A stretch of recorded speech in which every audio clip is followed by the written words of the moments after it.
So, yan yung step ng pagkuha ng anti-logarithm. So, makikita nyo, tinignan muna sa anti-logarithm table yung value nung given na nagkataon na 6453. Yung mantisa ang titignan mo. Yung number sa right ng decimal point. So, equivalent nun sa anti-logarithm table is 4419.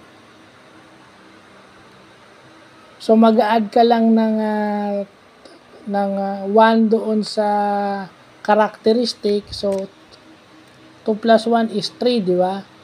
So, mag-add ka lang ng 3. So, 4416 pala. 4416 plus 3 is 4419.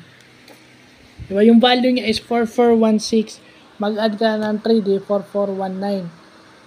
So, yun, yung decimal place niya, i-move mo 3 places based dun sa kanyang characteristics. So, yung anti-lag ng 2.6453 is 441.9. So, yan yung nakuha nating step ngayon na nasa likod. Yung step ng pagkuha ng anti-logarithm.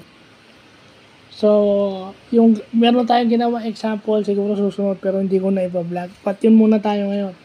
Pagkuha ng anti-logarithm ng isang number. Old-fashioned muna tayo, no? Ito raw ay ginagamit before the advent of scientific calculators. So, kasama pala ako doon sa maswerte kasi hindi mo na kukomputin yung value. Pipindutin mo na lang sa calculator. Whereas sila, kailangan pa nilang tumingin at manually mag-compute. So, yan ang binabalikan natin ngayon.